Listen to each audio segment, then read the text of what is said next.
안녕하세요. 복지 가득 세상TV입니다. 오늘 내용은 난방비에 관한 이야기를 해보려고 합니다. 점점 날씨가 추워지고 있어서 난방비 걱정을 하고 계실 거라 생각되는데요. 미리 난방비 절약할 수 있는 꿀팁 이야기 해드리겠습니다. 내용 궁금하시다면 영상 끝까지 시청해보세요.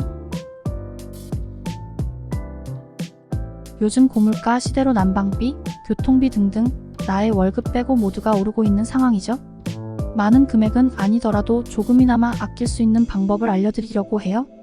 먼저 난방비 절약 방법을 쉽게 이해하기 위해서는 보일러에 대해서 알아야 합니다. 개별 난방과 지역 난방, 중앙 난방이 있는데요. 개별 난방은 각 가정마다 개별적으로 있는 보일러로 온도를 조절하는 방식이고요. 지역 난방은 열병합 발전소라는 전기와 열을 함께 생산하는 시설에서 생산된 열을 지역 내 아파트나 상가 등 각종 건물에 공급을 해주는 방식입니다. 중앙 난방은 오래된 아파트나 오피스텔 같은 건물에서 사용되고 있는 방식인데요. 단지나 건물 내에 있는 중앙관리실의 보일러에서 일괄적으로 온수를 생산하여 각 세대로 난방을 공급해주는 방식입니다. 우선 개별적으로 조절을 할 수 없는 중앙 난방을 제외하고 개별 난방과 지역 난방의 절약 방식을 알아보도록 할게요. 개별 난방의 경우에는 온도 조절기 설정이 가장 중요합니다. 보일러를 보시면 실내 온도, 온돌, 온수, 외출 모드가 있습니다. 실내 온도 모드의 경우에는 실내 공기의 온도를 보온해주는 모드인데요. 내가 원하는 온도로 설정했음에도 불구하고 주변 외풍이나 우풍이 심하다면 계속해서 온도 조절을 하려고 하기 때문에 필요 이상으로 돌아가게 됩니다. 그래서 실내 온도 모드를 사용하고 싶다면 모두가 잘 아는 뽁뽁이나 문풍지 등으로 막아주어야 하는데요. 무엇보다 실내 온도 모드보다는 온돌 모드가 더욱 효과적인 방법입니다. 온돌 모드는 집안 바닥에 있는 배관을 통해 흐르는 온수의 온도를 조절합니다. 보통 최대 온도로 80도에서 85도 정도로 설정이 가능한데요. 이 최대 온도에서 15도 정도 낮게 설정하는 것이 난방비를 절약할 수 있는 방법입니다. 그리고 온수 모드가 있죠?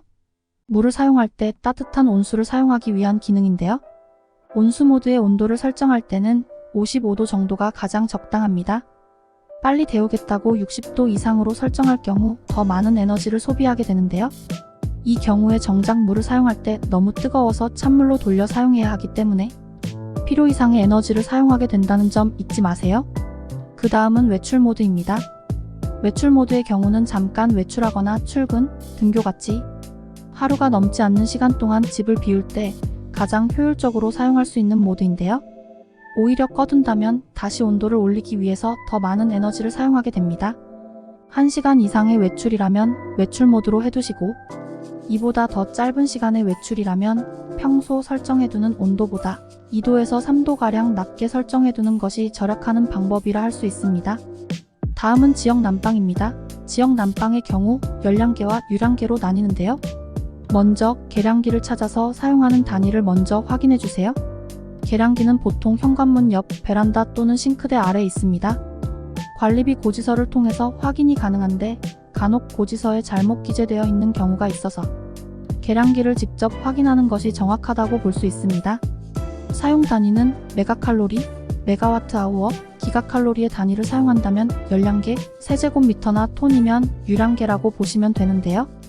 열량계는 난방수가 얼마나 사용이 되었고 몇 도의 물이 사용이 되었는지 측정하는 방식입니다. 열량계는 항상 20도 정도로 유지하는 것이 좋습니다. 오히려 전원을 껐다가 켤 경우 더 많은 에너지를 사용해서 난방비가 더 많이 나오게 됩니다. 이는 사용된 물의 온도에 따라서 비용이 측정되기 때문인데요. 외출할 때에도 외출 모드로 설정하지 말고 적정 온도보다 2도에서 3도가량 낮춰두는 것이 난방비 절약에 더욱 유리합니다. 다음은 유량계인데요.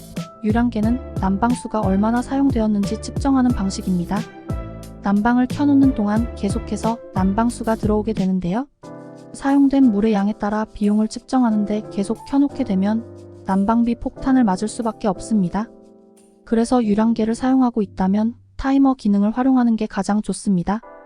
타이머 기능을 사용하면 설정된 시간만큼 난방수가 집 전체를 돌고 난 후 설정된 시간이 끝나면 타이머가 켜져 있던 시간 동안 들어온 난방수가 집안을 머물면서 집을 데워줍니다.